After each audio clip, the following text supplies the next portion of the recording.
Саламатсыздар достар, менің атым Алена, бұл YouTube арнасындағы қаһарман жобасы. Бүгінгі менің қонағым UFC жауынгері Тайлақ Нұражы. Тайлақ, қош келдіңіз. Рахмет. Сізбен бірге сұхбатты көп уақыттан бері жоспарлап жүргенбіз. Бірақ 2 жыл дегенде міне келіп отырсыз, беріп тұр екен, қалыңыз қалай? Жақсы. Өзде Қазақстанға келамай биыл келдік. Міне енді біраз уақыт боламыз осы жақта. Қазір сақта қателеспесем жиын өткізіп жатырсыз, Сол туралы айтып берсеңіз, қайда дайындалып жатырсыз?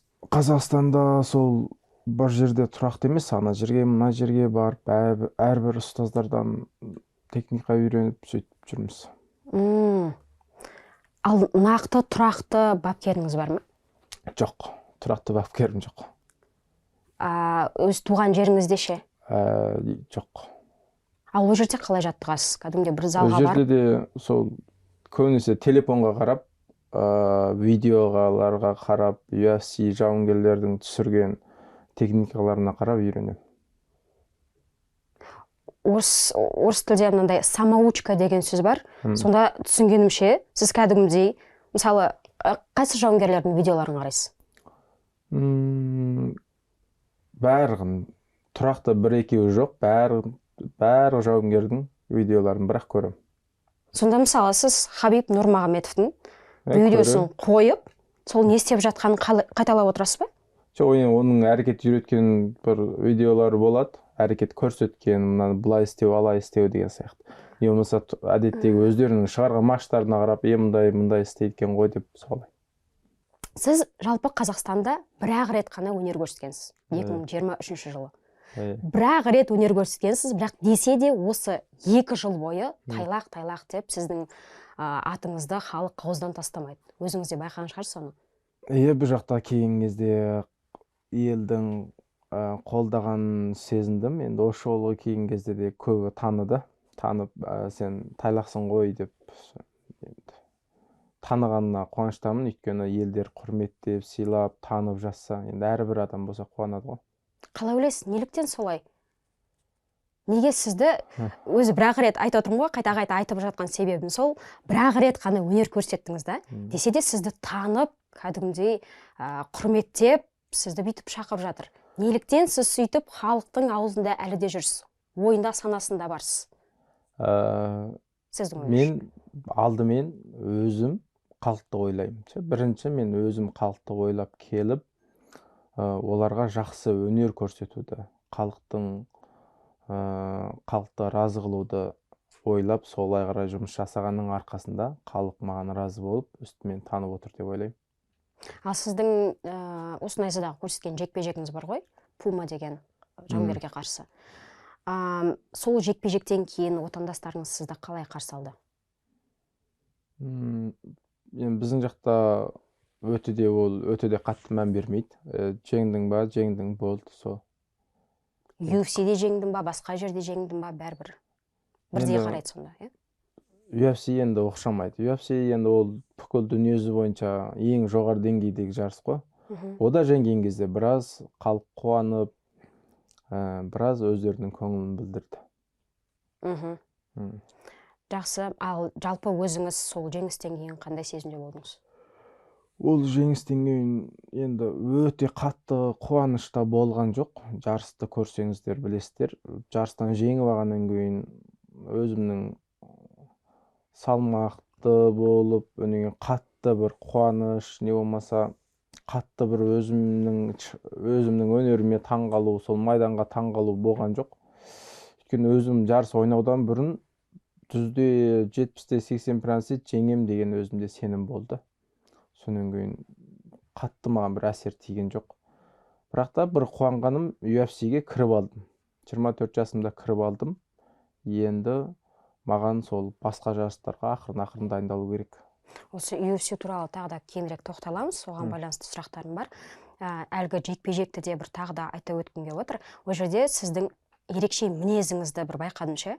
Мысалы, көрермен тек қана біз камераға түсіретін дүниені ғана көре алады. Біз, мысалы, найза ұжымы, басқалар болсын, жауынгердің ана 8 бұрышқа, торға қалай кіретінін, қалай шығатын, не істейтінін, қандай көңіл күйде, кіммен қалай сөйлесетінін бәрін көреміз. Сол кездегі менің жеке өзімнің байқағаным, сіз 8 бұрышқа кірместен бұрын кәдімгідей қазіргі салмақты тайлақ тұрды. Бірақ 8 бұрышқа шыққан кезде мүлдем өзгересіз. Мен соны байқадым.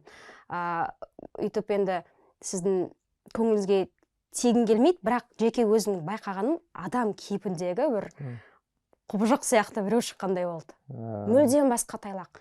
Бірақ сіз оны, менің ойымша, саналы түрде сол спорттық ашуды оятатын сияқтысыз. Сол қаншалықты менің ойым дұрыс. Енді сахнаға шыққаннан кейін әрине сен қарсыласының бір-біріңе түсетінге ұрсатын алып шығасың, шыққан кезде қол тигізесің. Ол сахнаға шыққан кезде менде бостық болып көрген, бұрын жас кезде. Бұрын қарсыластарымды аяп, ұрғым келмей, жаным ашыған сәттер болған, бірақ та керісінше өзіме зиянын тудырған сәттер болған. Қарсыласқа жаным ашу арқылы қолым батпай бір-екі рет қарсы жақ меніге бұрған жағдай болған. Өнен кейін бір-екі рет қарсыласымды менсінбей, бұл нашар ол, бұны шыға сап жеңіп аламын деп жұмсақтықпен шыққан кездерім болған, бірақ та өзім жеңіліп қалғам да. Сонда мен сахнаға шығатын әрбір спортшы сахнаға шыққаннан кейін ол жекпе-жекке жүзде-жүз күшімен дайын болу керек. Ешқандай мына босаңсу не болмаса аяныш сезім болмау керек. Өйткені мен бір нәрсеге сенемін, ол саған шыққан қарсылас, ол негізінен айтқаны нашар емес. Сен бірінші сенің таяғыңды көтере алады. Сен ұрсаң өліп қалмайды да. Ол сен таяғыңды көтереді. Негізінен біраз жарақат алуы мүмкін, бірақ та ол қатты әсер бермейді. Соның үшін жүзде-жүз күшпен шығу керек сахнаға. Сізде аяушылық сезім болды дейсіз, ал қорқыныш сезім болды ма? Қорқыныш сезім болады. Қорқыныш сезім қандай болады деген кезде, қарсыласым мені ұрып қоя ма деп қорықпайсың, ондай сезімнен қорықпайсың, бірақ та жеңіліп қалсам, мысалы, ел не дейді? Ел таптай ма жоқ, жамандай ма жоқ, елдің көзқарасына біраз мән бересің да. Өнеген отбасыңды ойлайсың, менен алаңдап қала ма, жеңіліп қалсам, осылардың жүректері ауыра ма деп. Бірақ та содан ғана алаңдайсың, содан ғана біраз қорқасың, бірақ та өзім жарақаттанып қалам ба, не болмаса өзім таяқ жеп қалам ба дегеннен қорықпайсың. Жалпы спортқа қалай келдіңіз? Қай спорттың түрінен бастадыңыз? Спортқа бастайсақ дзюдодан, күрес, жапонша күрес дей қоямыз, біз дзюдо дей қояды. Содан 4 жыл ашығын істедім. Кейін боксқа алмастым, жарым жыл тұрдым. Кешіріңіз, ол кезде нешедесіз? 12 жаста. 12 жаста. Өнен кейін бокста жарым жыл, өнен кейін монтай дейміз, о да жарым жыл тұрдым. Өнен кейін барып ереже жекпе-жекке кірдім. ММА-ге. Сол ММА-ге сонда неше жасыңызда келіп отырсыз? 16 жасымда. 16 жасыңызда. 16-17 мөлшермен. Topology деген сайтты білесіз ғой? Сол жерде сіздің әуес қойлар арасында 2 жекпе-жек өткізген екенсіз. Жетеу. Ана менің осы 13 жарысымнан бөлек тағы да 7 жекпе-жегім бар. Еңбеген жоқ. Мейлі, жақсы. Ал кәсіби неңізге келсек, 12 жеңіс, 1 жеңіліс бар екен. Сол кездегі менің жаңағы камера қосылмастан бұрын сізге айтып едім ғой, 12 жекпе-жектен 1 жекпе-жекті 2-ші раундта тамамдаған екенсіз, екіншісін 3-ші раундта, қалған бәрі 1-ші раундта. Бұның сыры неде? Сіздің ойынша. Қарсыластар әлсіздеу болды ма? Әлде енді екінің қолынан келе бермейтін дүние ғой? Бұның себебі сол қарсыластар менен әлсіз болған себебінен болады. Мен көбінесе дайындықпен шығамын. Көбінесе дайындықсыз шыққым келмейді жарысқа. Жеңетінге көзім жеткен кезде шығам. Бұл енді елдер ойлайды, дұрыс емес ау, сен әсілінде өзіңнен мықтылармен де түсіп көресің ау деп. Бірақ та мықтылармен түссең, спортшы адам қайтып қалуы мүмкін. Мысалы, ол қатты соққы жейсің, оның үстіне мен әзір жасымда енді кетіп жатқан жоқ, жаңадан бастап жатқаннан кейін көбінесе бүйтіп қарап көрем қарсыластарыма. Шамам жетеді ау деп жеңіп алам ау осыны десем, соны қабылдап сонымен түсем. Сондай жағдайдың, сол сөйтіп өзім таңдағанның арқасында сол бәрін бірінші уақытынан бүрін аяқтату сол өзімнің таңдауымнан болады. Сосын нені көрдің да? Сіздің бірақ жеңілісіңіз бар екен. Егер дұрыс оқымасам, түзетіп жіберсеңіз, мендинг. Мен анау аты ма, қарсыласымның аты? Жоқ, ол ондай аталмайды. Атын ұқпаймын. Бірақ та ол жекпе-жекте менде біраз тәкаппарлық болды. Өз-өзімді мықты санау, мысалы жарысқа дайындықсыз шығу, сол кезде бір қателік өткізгенім, дайындықсыз шықтым, машық жасамадым.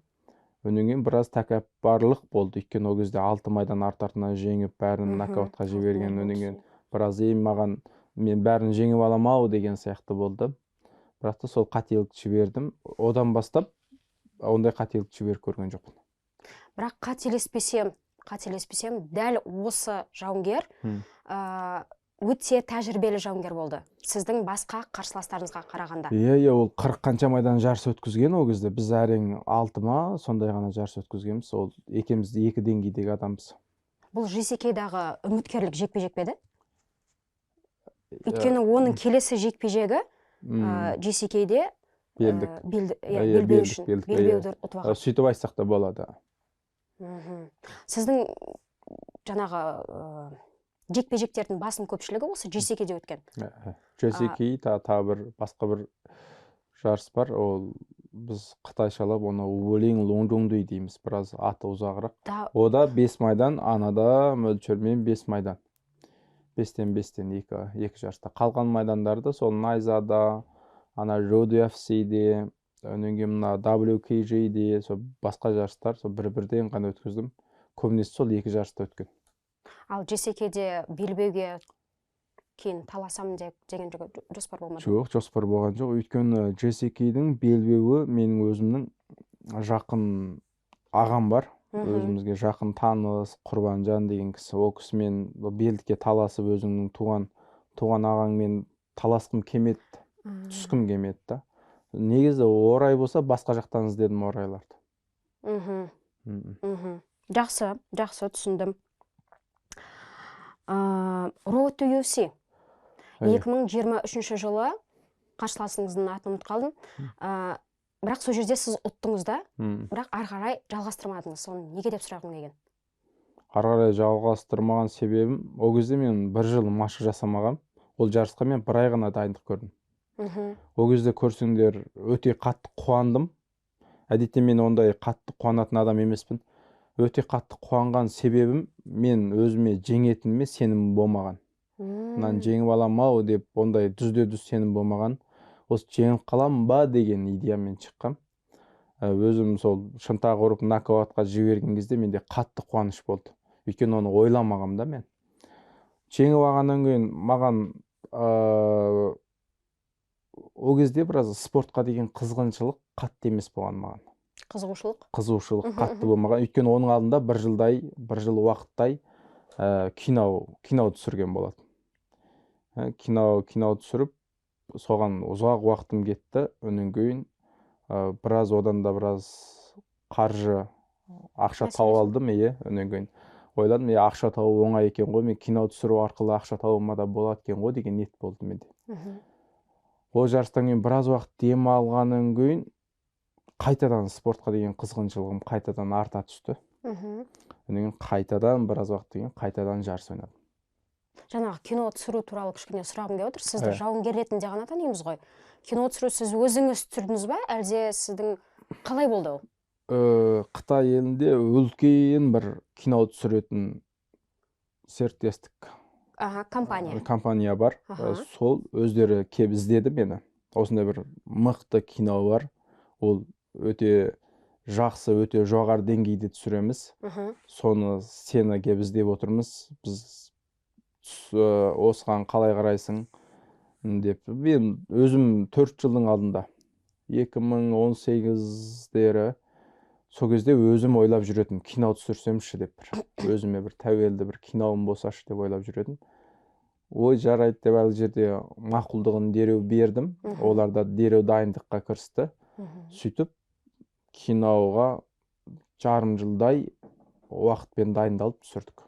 Сіз ол жерде актер ретінде болдыңыз ба, әлде? Актер, Мына кинода мықты алдыңғы қатарда тұратын біз бірінші орындағы әртіс, екінші орындағы әртіс деп сөйтіп қатармен қояды. Сол қыздардың бірінші орын, екінші орын, ұлдардың бірінші орын, екінші орын деп ше. Соған мені ең жоғары орынға қойды, екінші орынға. Мен бірінші орындағы ұл баламен екеуміз жекпе-жекке кезгеміз. Ол Әмәмидің киносы. Ережесіз жекпе-жекке қатысты ойнаған кино. Сода екеуміз 2 рет жекпе-жекке кезгеміз. Оның ішіндегін мен қатты бүйтіп айтып кетпейін, бірақ та мөлшермен осындай. Бұл киноға шыққан жоқ па? Шыққан жоқ, бұған дайындық көріп жатыр. Бұған бір жақсы шығаратын орай іздеп жатыр. Актер болу оңай емес қой? Оған рөлді қалай сомдадыңыз? Сабағына қатынастым.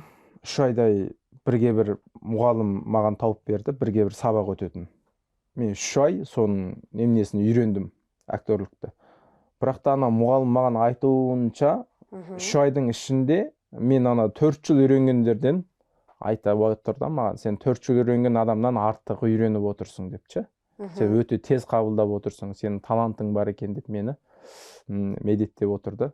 Бірақ та шынымен де енді үйреніп алғаннан кейін шынайы кинодың қандай болатынын елдер киноды қате түсінеді. Біреулер кинода енді жылайды, қуанады, соны елдер өтірік деп ойлайды да.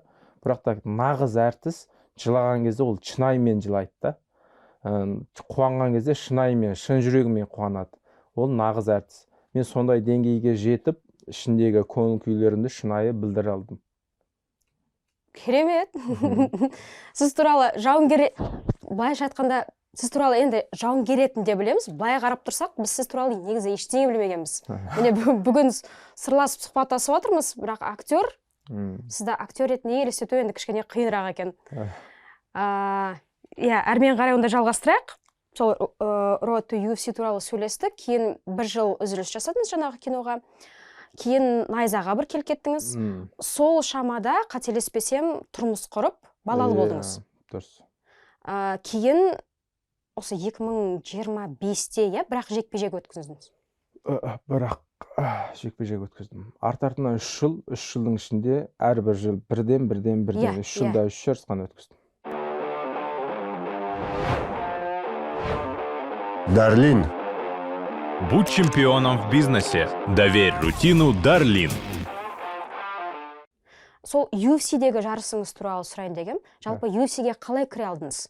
Келісім шартқа сізге ұсынды ма, әлде қалай болды? Ол менің орныма басқа біреу ойнайтын, ол жарақат алды. Орнына адам іздеген кезде мен өзім тура келіп тұрдым. Мен Қытай елінде алдыңғы қатарда 77-те мен болып тұрмын да бұл жерде. Ешқандай басқа жарыста тоқтамы жоқ, келісім шарты жоқ. Өнеген олар мені таңдап, мынау жарақаттан қалды, сен осының орнына шық деп, жарысқа аз қалған уақытта мені сөйтіп шығарып жіберді. Қысқа мерзімде. Дайындығыңыз болды ма? Ол кезде өйткені сіз айтып отырсыз ғой. Ол кезде дайындалып жүргем, ол кезде мен дайындалып жүргеніме 2 айдан астам уақыт болған. Мен басқа жарысқа дайындалып жүргем, 71 келіге басқа бір жарысқа дайындалып жүргем. Негізі 77-де өнер көрсетесіз. 77-те сол өнер көрсетем, бірақ та өз салмағым тұрмыста өте төмен. Мен салмағымды өсіру үшін 2 жылдай тамақты көп жеу арқылы салмағымды өсіргім келді, бірақ та өсіре алмадым. Сол бір қалыпта сақталып тұрып алғаннан кейін амал жоқ, маған 71-ге түсіруге тура келді әзір. Сонда сіз керісінше салмақ түсірмейсіз, көтереді екенсіз ғой? 77-ге, Ал UFC-де осы жекпе-жек қай салмақта болды? 77-те болды. Оны кейін қалай қыласыз? Түсіресіз бе, әлде осы 77-де? Жоқ, түсірем, өйткені салмағым төмен әзір. Сөйтіп, жаңағы түсінгенімше, UFC-де, Шанхайда UFC өтіп жатқан кезде, сізді қысқа мерзімде жаңағы басқа жауынгердің орнына шақыртып алды. Дұрыс. Осы жекпе-жек туралы да сөйлескімге отыр. Қателеспесем, 2-ші раундта сіз қарсыласыңызды жаңағы тыйым салынған әдіспен ұрып жіберген екенсіз. Бұл байқаусыз болған нәрсе ме? Қалай болды? Мен түсінігім бойынша мындай, мына адамның қолы мына жерге тимеген сәтте, қолы мындай жерге тимеген сәтте тізе ұруға болады. Мен оның қолын көрем, жерден көтеріледі қолы. Сол кезде тізені ұрам, бірақ та оның бір тізесі жерден көтерілмеген да. Сонда мен кейінде енді видеоға қарасам, әзірде ұқпаймын да, ол дұрыс па қате ма. оның қолы жерден көтерілген. Бірақ та бір тізесі көтеріліп, бір тізесі жерге тиіп тұрған да. Сонда енді елдер айтады, мынау дұрыс, мына сен ұрғаның дұрыс дейді, енді кейбіреулер қате дейді. Әзір қағидасын мен әзірде жақсы неметаман меңгеремадым да. Бірақ та бопты дедім, 2 нөмір тартып тастадым. Мен де өзімде ойлағам, ол дүзде дүз, ол уақытынан бұрын аяқтайтын жарыс деп. Не сен жеңілесің, осы жерде не мен жеңілем. Уақытынан бұрын осы жарысты аяқтатамыз деген ниетпен шыққан болады.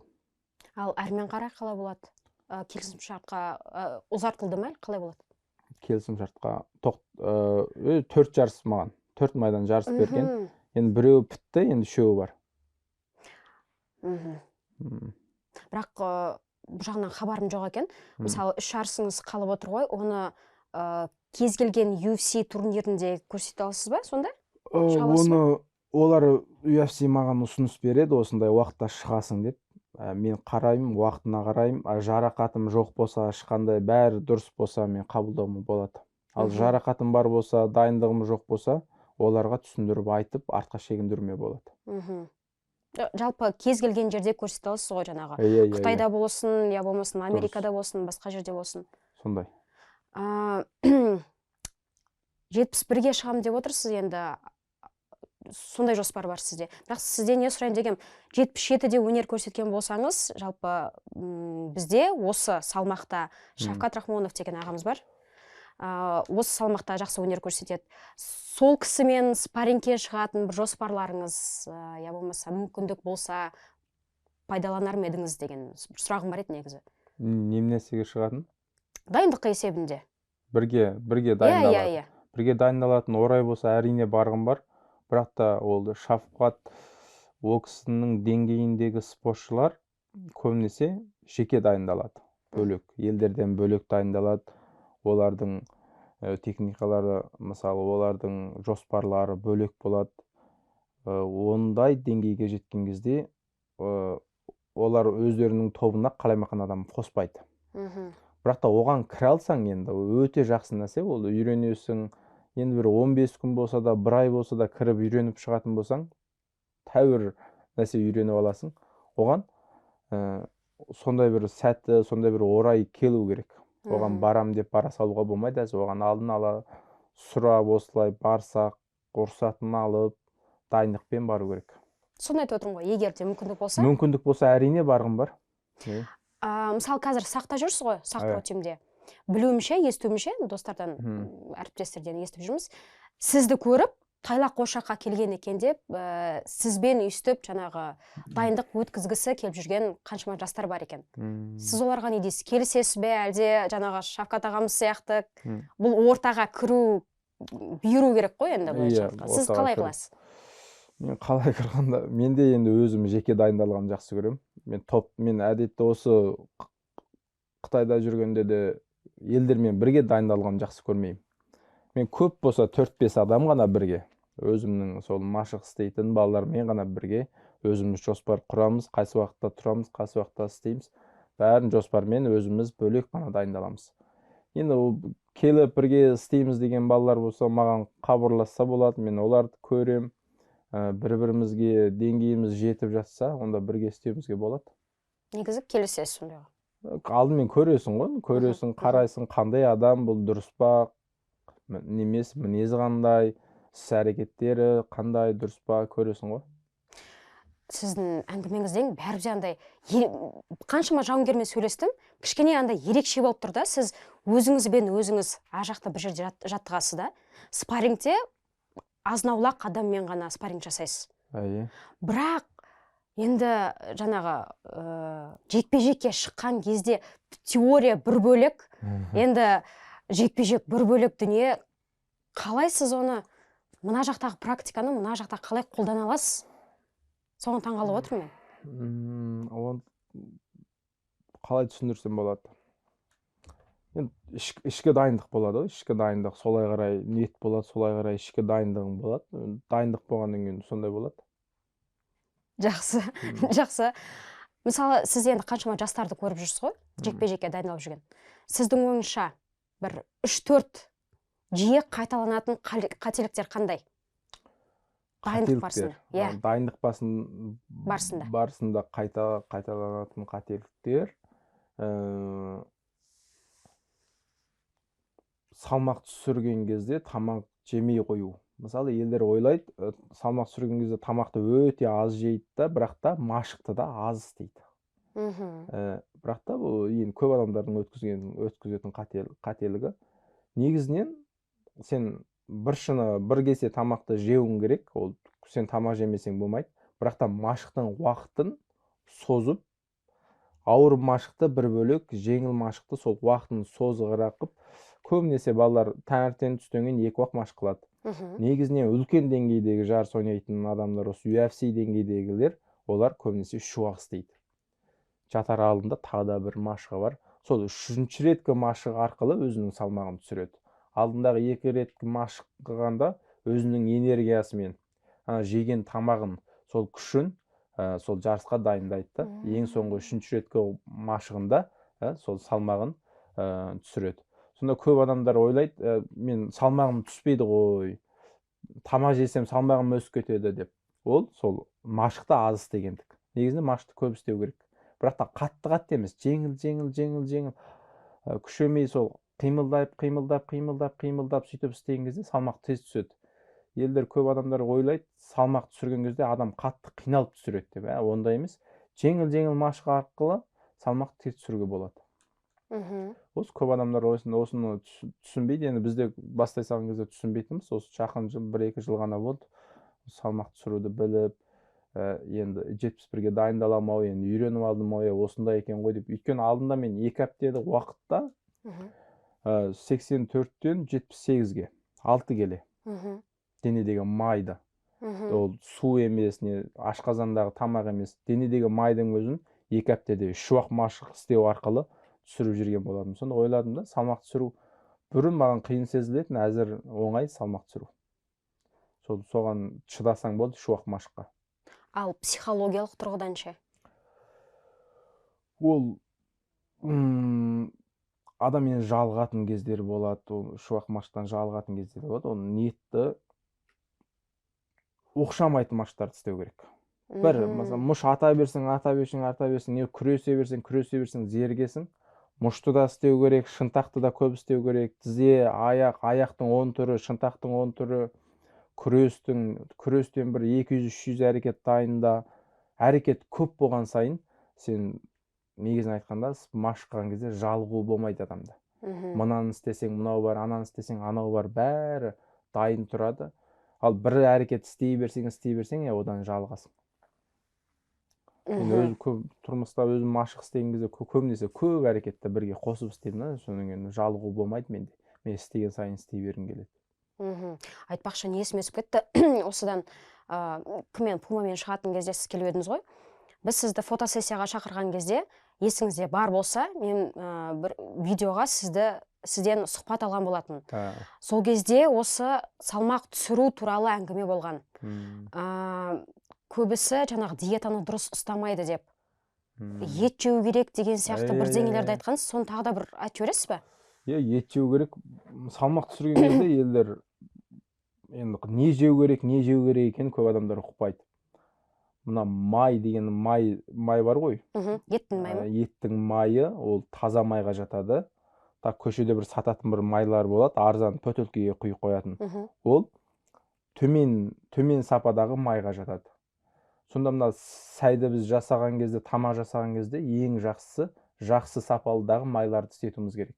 Ол денеден, сен машық істеген кезде денеңнен тез ағады. Тез түседі, салмағың тез түседі, денең таза болады. Қаның таза, денең таза болғаннан кейін салмағың тез түседі.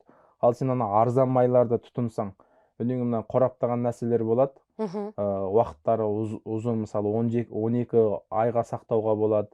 Немесе 2 жылға сақтауға болады деп қораптаған нәрселер болады ғой, жейтін. Сондай нәрселерге көбінесе сол арзан майларды істетеді. Оны жегеннен кейін ол денеден оңайшылыққа тарамайды. Ол денеңде салмақ болып қала береді.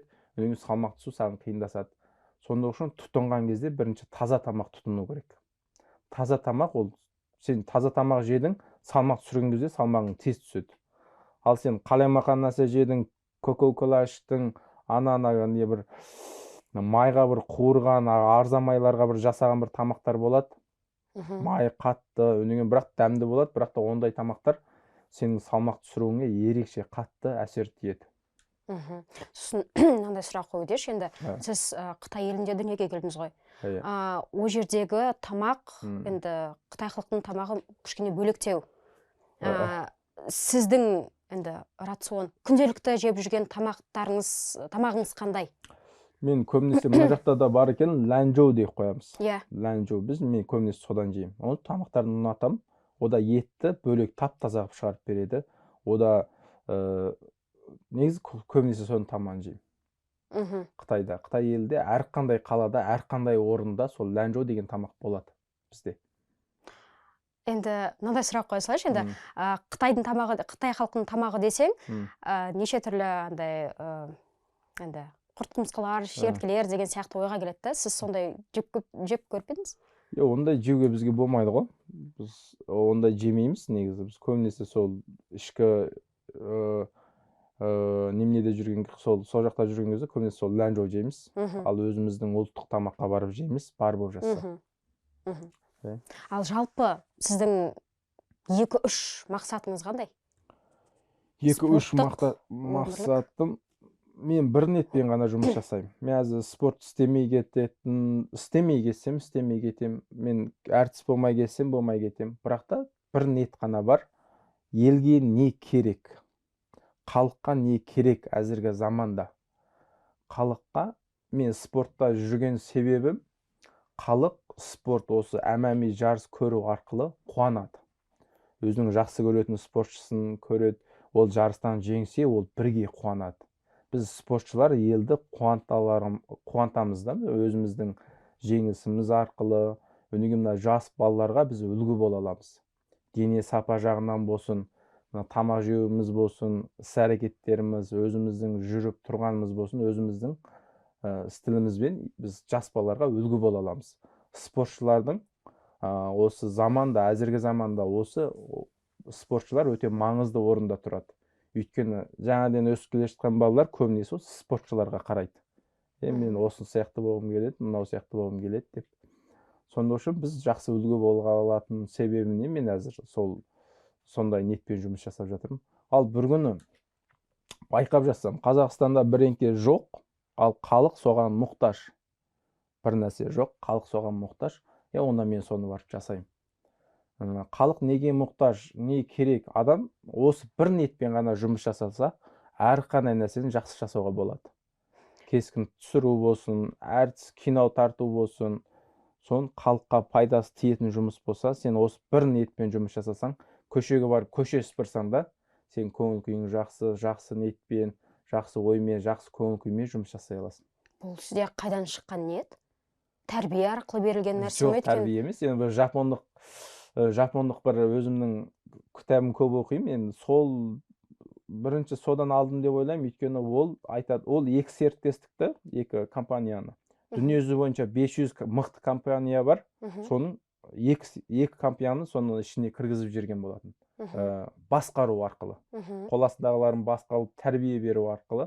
Ол да осындай айтады, адам жұмыс жасаған кезде сол бірінші елге не керек, өзіне емес, елге не керек, соны тауып шықсаң, соны тауып шығып, соны істесең, онда сен бірінші өзің ақшалы боласың, өзіңе тиісті қаржыңды аласың. Екінші, көп адамға көмектесіп, елге көмектесу арқылы өзіңде көңіл күйің жақсы болады, ақшаңды да табасың, бәрі дұрыс болады деп, соның кітабын не көру арқылы менде осындай ниет, осындай ой пайда болды. Ол тек қана сіздің ғана неңіз ба, ойыңыз ба, әлде сізді қоршаған достарыңыз, жақындарыңыз да дәл сіздей ойлай ма? Мен жақындарыма енді үйтіп ойламаса да мен айтамын, осындай бір адам бар екен. Тек ол жапондықтың ғана Даушинхофу дейміз біз қытайшалап. Даушинхофу деген жапонда, ол мына Шуар бар ғой, Шуар серіктестігін Жапонияда ақша тауылмай қалған жағдайда ол барып бір жылдың ішінде оларға кіргізіп берген. Енді іздесеңіздер тауып аласыздар. Мен де қасымдағы достарыма айтам, осы әзіргі заманда не жоқ, соны бір ойлаңдаршы. Адамдарға не керек, болашақта не бар болады, не жоқ болады, соны бірлікте ойлайық. соны тауып шығайық деп ше. Мен қасымдағы Ондай ма? достарыма сөйтіп айтамын, олар да бүйтіп ойлап отырып айтады, анау жақсы дамиды, мынау жақсы дамиды деп. Біз сондай нәрселерді талқыға саламыз. Өйтіп сұраған себебім, қаншама енді жауынгерлерді, басқа әртістерді былай көріп отырмын ғой. Ең бірінші кезекте енді адам эго дейді ғой, енді кішкене өзін ойлап, өзін көрсеткісі келеді. Мен ренжімеңіз, мен сөзіңізді бір бөлейін. Жоқ, бәрі жақсы. Мен ол өзім деңгейім өте жоғар болғандықтан мен ол елді ойлап отырған жоқпын бұл жерде. Біз адам, мен кітап оқығанда көріп отырмын, адам ең қатты қуанышы, өзінің қуанышы. Ол елге көмектесуден келеді. Мен өзім қуанғандықтан елге көмек қылып отырмын. Ал елге көмектескен кезде мен өзім қуанбасам, онда елге көмектеспейтін едім. Айланып келгенде біз адамның әрбір адам өзімшіл болады. Бірінші өзін ойлайды. Ол біздің табиғатымыздан, ол ата бабамыздан келе жатқан қанымызда бар нәрсе да. Сонда көп адамдар елге көмектескен кезде андай рақатты, андай жақсы сезімді сезіне алмайды да. Бірақ та мен соны сезіне аламын. Мен өзімнің деңгейім ерекше мықты, жоғары деп айта алмаймын. Мен де өзімшіл адаммын негізі айтып келгенде. Мен де сол өзім қуанғандықтан істеймін бір істерді.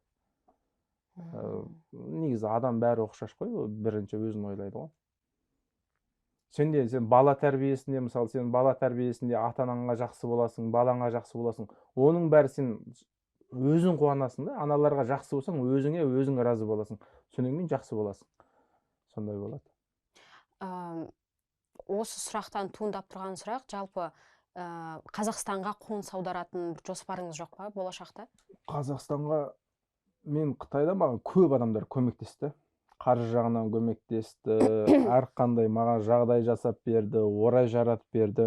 Енді біз қазақта бір сөз бар, су ішкен құдығыңа түкірме деген. Енді мен әзір мұн жаққа келіп алатын болсам, бірінші бұл әсері жақсы болмайды. Жақсылықты білмейтін мыналар, болмаса жақсылықты білмейтін осындай жаманаттарға қалатын жағдай болады. Ол кезде жақсы елге жақсы үлгі боламай қаласың. Соның үшін адам бірінші ел істеген жақсылықты білу керек. Өнен кейін әрқандай біреудің істеген жақсылығын әрқашан ұмытпа. Өнен кейін адам болғаннан кейін қайсы мемлекетте жүр? Мен Африкаға барайын, Америкаға барайын. Қайсы мемлекетте жүрсем де мен елге пайдалы жұмыс жасай аламын. Бұл маған ан жақта болам ба, мын жақта болам ба, маған әсер етпейді. Сосын не сұрай кетейін дедім, есімде тұрғанда, сіз қайсы бір сұхбатыңызда, осы жақында бір Инстаграмнан көргем, Балғын Жеңісұлы жерлесіңіз біздің лигамыздың жаңа чемпион атанды. Ар жаққа барған кезде сіздің аузыңыздан естіген екенмін мына видеода, танымалдылығы артты. Бір сол туралы кішкене бір айтып жіберсеңіз толығырақ. Ол кісі енді найзадан біз Қытай бойынша бірінші белдік алған кісі. Танымалы болды, елдер қуанды. Енді әрбір адам ол белдік ала бермейді. Енді найзада үлкен деңгейдегі өтіп жатқан жарыс. Көп адам қуанды. Ол кісі де алдында бір-екі рет сәтсіздікке ұшырады, бірақ артында соның бәрін жеңді. Арты кешен шыдады, жеңіске жетті. Елдерде ол кісімен бір идеяда, бір ойда, бір мақсатта болған болатын. Енді жеңгеннен кейін бәрі қуанды. Ал сіз өзіңіз ол кісінің екі жекпе-жегін қарадыңыз ба? Көрдім, өте жақсы төбелесті, қайсарлы төбелесті, жігерлі төбелесті. Төрешілердің шешімімен келісесіз ба? Жалпы өзіңіз, сіздің ойыңызша? Мен оған бірінке деп айта алмаймын, өйткені ол төреші, әрбір төреші өзінің көзқарасымен нөмір қояды. Біреудікі қате, біреудікі дұрыс, не болса мынау мындай болып қалды деп өйтіп айтқым келмейді. Болашақта өзіңіз бапкер болатын жоспарыңыз бар ма? Әрине, бапкерлік мен басқа жоспарым болатын. Өйткені сен өзің UFC-ге шықсаң жаңғыш шығасың, бірақ та 10 адамды кіргізе алатын деңгейің болса, онда оның жасап шыққан сенің не десем болады, жетістігің тіпті де жоғары болады. Бапкердің, елдер көп адамдар бапкердің мына жасап шыққан жеңістігіне мән бермейді, бірақ та бапкер өте маңызды орынға тұрады. Бір чемпион тәрбиелеп шыққан бапкер, ол екінші чемпионды да тәрбиелеп шыға алады деп ойлаймын. Өйткені мен бапкерлік кітаптарды көп оқығам. көп адамдар қалай бапкер болуды ұқпайды. Бірақ та мен осыны зерттегем. Бапкер болуда ең маңызды нәрсе ол оқушының кемшілігін емес, артықшылығын көру. Кемшілігін термеу да. Мысалы, сен мына жерің қате болып қалды, ана жерің қате болып қалды десең, ол назарының бәрі өзінің қателігінде болады да, ол өзінің артықшылығын ақырын ұмытып кетеді. Тағы да ол адамның сенімділігіне, баланың сенімділігі түсіп кетеді астыға. Ал сен оның кемшілігіне қарама қой. Сен артықшылығын айта бер, сен жақсы істедің, ананы жақсы істедің, мынаны жақсы істедің деп айта берсең, ол назарын бірақ өзінің артықшылығына аударады да, ол өзінің артықшылығын дамытады да, кемшілігі өзі ақырын жоғалады. Енді зады айтуға тура келсе, оны жұмсақ сөзбен, ақырындылықпен, мынау мындай болу керек еді, оны сөйтіп айту керек. Бірақ та енді балаға бәрі адам махаббат бере берсе, ол қиыншылыққа ұшырамаса, соққыға арқандай қатты сөзге ұшырамаса, ол біраз мына әйнек жүрек болып қалады. Жүрегі тез сынып, тез әлсіреп. Бала соққыға ұшырау керек па? Ұшырау керек. Ол бар ғой, ол соққыға мысалы ата-анасынан көрмеу керек ондай қатты сөздерді. Не болмаса бапкерінен көрмеу керек. Ол тұрмыста өзі көру керек та. Тұрмыста ондай қиыншылық деген жетеді балаға. Бірақ та баланың бір тірегі болу керек артында. Не болмаса ата-анасы тірегі болу керек, не болмаса бапкері тірегі. Ол шаршаған кезде, қиналған кезде махаббат беретін оған. Сен жарайсың, сен әлсіреме, біз сені әрқашан қолдаймыз, сен мықтысың деп оның арт жағында бір тірегі болғанда, ол адам шаршаған кезде, әсіресе бала өзі қиналған кезде өзінің тірегі бар екенін сезінсе, ол қиыншылықтарды жеңе алады. Қандай керемет сөз. Қандай керемет сөз. Рас айтам. Чемпион демекші, мүлдем сұрағым қазір басқа жаққа кетіп отыр, бірақ ұмыт қалам. Өзімді білем. Кімнен? Жандостан жаңа. Кеше ма қашан естіп қалдым. Сізден біреу жарым сұраған екен, ана UFC-де неге тезірек чемпион болмайсың деген сияқты ма, сондай бір әңгіме болған екен. Сіз сол туралы бүйтіп жауап берген екенсіз, бір 6-7 жылдан кейін деп. Соны неге екенін бізге айтып берсеңіз енді, толығырақ ашып. Мен барлығы уақытымды осы спортқа жұмсаған болсам, мен тез аралықта чемпион болуыма болады, болмайды емес. Бірақ та адамның тұрмысы тек спортта ғана болмайды да, әсіресе мен өзіме қойған тұрмысым. Менің тұрмысым әрбір салада. Мен баламды ойлауым керек, үйдегілерімді ойлауым керек, мен тағы да өзімнің бапкерлігімді дамытуым керек. Тағы да мен өзімнің қызығатын нәрсем көп та. Мен өзім саудаға да қызығам. Мен бәрін тең алып жүргім келеді. Сонда үшін мен чемпион болуыма біраздай уақыт кетеді да. Мен барлығы уақытымды тек спортқа жұмсағым келмейді, өйткені болашақта адам көп нәрсені білетін адам. Не болмаса бір нәрсені тез үйренетін адам, ол болашақта үлкен жұмыс жасай алады да. Ал болашақта сенің деңгейің тек бір нәрсеге ғана тұрақты болып қалса, онда сен бір істерге ұшырасаң, не болмаса жарақат алып айтпейді қалсаң, онда сен басқа ешқандай жұмыс істей алмайсың. Осы қоғамға керексіз адам болып қалып қаласың. Соның үшін әрқандай дайындықпен жүру керек.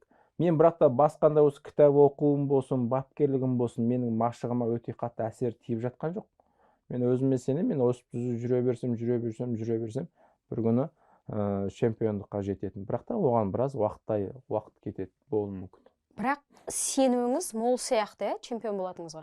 Чемпион болуға сенім бар, өйткені мен әзірге істеп жатқан бірінші машығым дұрыс, тамағым дұрыс, өзімнің іс-әрекеттерім дұрыс, қате жолда жүрген жоқпын. Енді сынақтарға кезігетін шығармын, әзірде кезігіп жатырмын сынақтарға. Жарыстан бөлек тұрмыстық сынақтарға кезігіп жатырмын. Мені небір түрлі ойлар мазалайды. Адам тұрмыста жүргеннен кейін небір сынақтарға кезігеді, қиыншылықтарға кезігеді. Бірақ мен оларды ақырын жеңіп келе жатырмын. Негізінен өзіме сенемін, тырыса берсем, ақырын өзім сол чемпиондыққа жақындап, бір күні сол чемпион болатыным. Жаңағы сіз түрлі сынақтарға тап боламын дейсіз ғой. Сіз бірінші кезекте енді психологиялық тұрғыдан оларды жеңуге тырысасыз ғой. Иә. Сол туралы кішкене айтып берсеңіз. Сіздің неге ондай сұрақтар қойып отырмын? Өйткені төбелескеніңізді көрдік, қалай жүргеніңізді көрдік. Мен мына іштегі тайлақ қандай екен сезінгім келеді, көрерменге көрсеткім келеді, білгім келеді деген сияқты ғой. Сол іште қандай ойлар тұрады? шешім қабылдаған кезде қалай қабылдайсыз? Қорқыныш бола ма? Бұны қалай жеңесіз деген сияқты? Енді әрқандай адамда кемшілік болады. Менде көп, мен өзім білемін да, менде көп кемшілік бар. Бірақ оны мен айтуыма болмайды.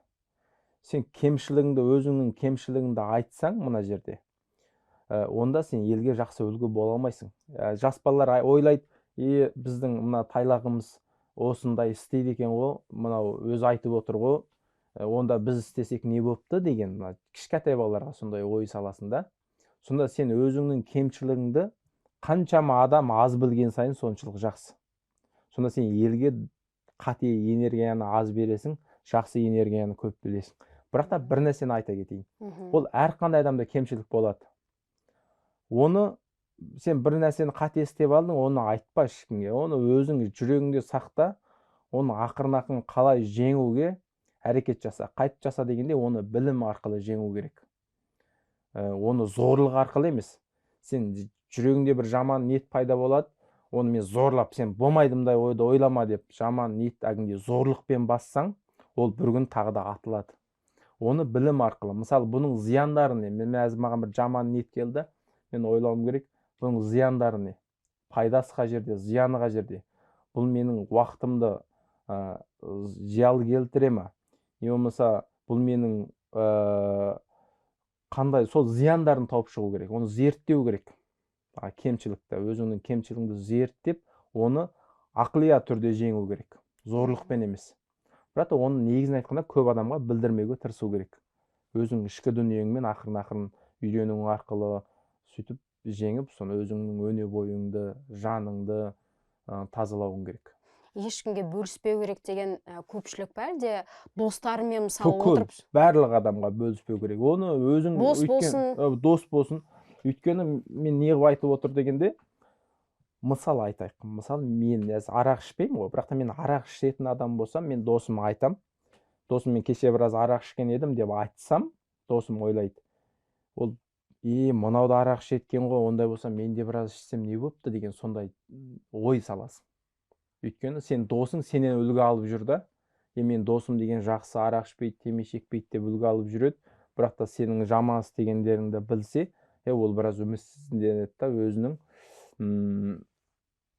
адам ананда сен жамандыққа жақындатасың да. Соның үшін әрбір адам қателік өткізеді, бірақ та негізіне айтқан, оны ешкімге айтпау керек. Бір әдемі бір сөз бар, мен өте әсер еткен, мындай бір сөз бар. Айтады, өз жүрегіңде сақтай алмаған сөзіңді дейді, біреуге айтасың дейді, ол қайтып сақтап тұра алады дейді. Сен өзіңнің құпияңды өзің сақтай алмай елге айтып тастасаң дейді, онда ел қайтып сенің құпияңды сақтап тұра алады дейді. Түсіндіңіз ба? Сонда көп адамдар айтады, ол құпияны досқа айтуға болады дейді, бірақ та ол сен досың айтасың, онан кейін досың елге айтады, онан кейін ел тағы да елге айтады, ақырын-ақырын бірақ таралып кетеді да. Соның үшін негізін айтқанда ешкімге айтпау керек, ол жүрегіңде өзің жеңуің керек. Өзіңіз жегідей жеп тастамайсыз ба өзіңізді? Жоқ, ол білім арқылы. Мысалы, сен білім, оны мен бана айтып отырмын, оны зорлықпен баспау керек. Зорлықпен қинап басатын болсаң, ол бір күн тағы да атылады. Оны білім үйрену арқылы, ақылмен. Кітап көресің, мынаны осындай болып жатыр, сұрақ іздейсің, ChatGPT бар ғой. Ол барлық сенің бас ауруыңды шешіп береді. Не тіпті болмаса, сол ChatGPT-ге айт. Оны дос ретінде онымен әңгіме айт, ол сені ешкімге біреңке айтып жатқан жоқ. Онымен тілдес. Мен ChatGPT-мен отырып телефон сөйлесем, 1 сағат кей кезде. Ана сұрақ сұраймын, мына сұрақты сұраймын, бүйтсем қандай болады, андай айтсам қандай болады. Кафеде отырып аламын да, ChatGPT-ға телефон ұрам, тілдесем сонымен. Досым сияқты. Ананы сұраймын, мынаны сұраймын, мен басым ауырып тұр, не болмаса мен көңіл күйім болмай тұр, әзір осындай кафеде отырмын, не істесем болады, ол бәрін айтып береді. Бір дос тауып алдыңыз. Толықтай сырласып айтуға болатын. Қандай керемет. Сосын тағы да қайттан басқа жақтан кеп тұрған сұрақ, ойымда тұрғанша сұрай салайын дегем. Есіңізде ме, сіз кіммен төбелестіңіз ғой? Пумамен.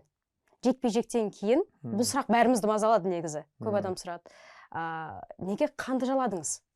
Ол адамның қызбалық. Мысалы, біздің ата-бабамыздан келе жатқан нәрсе де ол. Біздің өз кезіндегі ата-бабаларымыз аң аулаған. Ол кезде киім болмаған, ол кезде даяр ас болмаған, біздің қанымызда бар нәрсе ол. Бірақ та ол біз кейін деп ақырын дамып осы жақын жылдар біздің мына біз алдыңғы миымыз деп қояды, біздің ақылия миымыз. Ол артынан ақырын жетілген.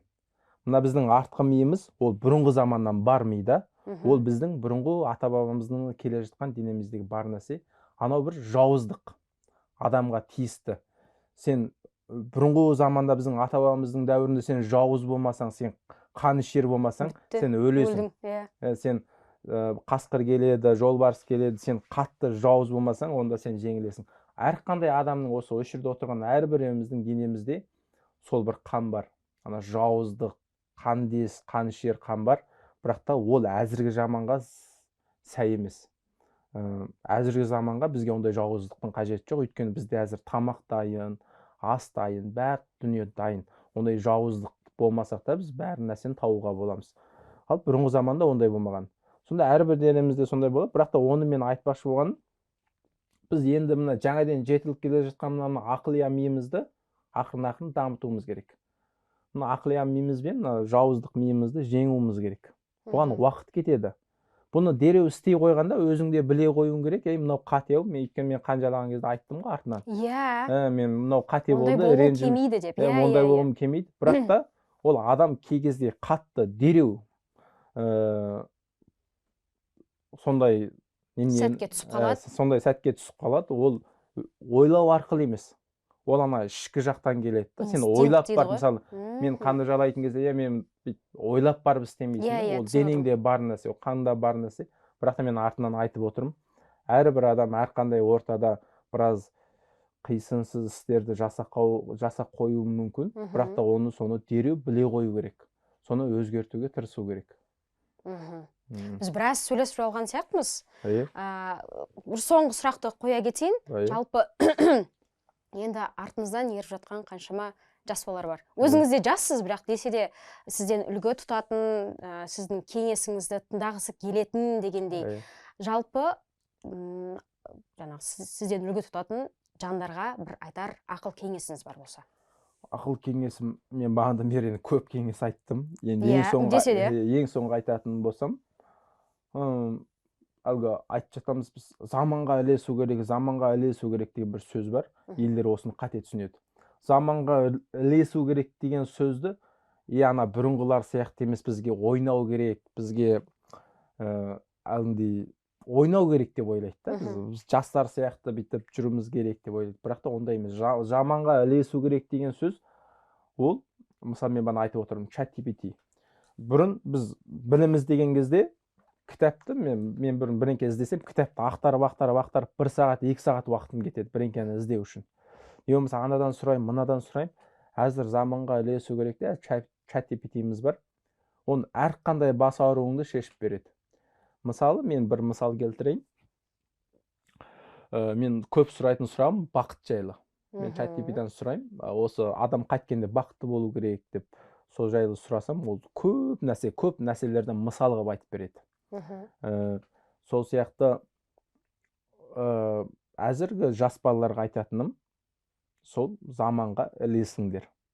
Заман қалай дамиды, соған дереу сіңетін, бір жаңа бір нәрсе шықса, соны дереу істетуді білетін, сондай өнерді, сондай бір нәрсені тез үйренетін қабілетті дамыту керек. Болашақта әлі де жаңа заттар көп шығады. Соны кім алдымен істете алады, кім алдымен соны қолдана алады, ол адам сол әрбір адамның алдыңғы қатарында тұрады. Көшбасшыл. Сонда жаңа зат шыға салған заманда соны дереу үйреніп алып, соны дереу істетуді сол денеге сіңдіру керек.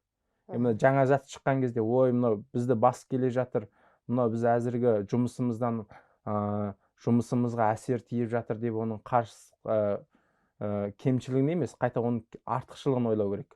Осы затты істету арқылы, осы APP-ді істету арқылы жұмысымды қалай жеңілдетуге болады деген ниет болу керек. Сіз жаңа бақыт туралы айтып жатсыз ғой? Бақыт туралы. Сіз өзіңізді бақытты адаммын деп санайсыз ба? Мен әрине өзімді бақытты адам ретінде санаймын, өйткені мен көзім көреді, аяқ қолым бар, өзім істейтін жұмысым бар, тамағым бар, жейтін жататын орным бар. Енді адам ең басқы бақыт сол адамның сол шүкіршілігінен келеді. Адам өзінің денесіндегі бар нәрсенің қадірін білу керек. Сонда бақыт көбінесе осыдан келеді. Көп рахмет сізге. Қоя берсем негізі сұрағым көп. Асық отсыз телефон шырылдап отыр екен, сізде байқап отырмын. Көптен көп рахмет келгеніңізге. Жиі келіп тұрыңыз. Сізді Найзаның кез келген турнирінде құрметті қонақ ретінде көруге әрқашан қуаныштымыз. Рахмет. Осымен достар, тамам, келесі жүздескенше аман сау болыңыздар. Егер біздің оқырманымыз болмасаңыз, міндетті түрде тіркеле кетіңіздер және комментарий жазыңыздар.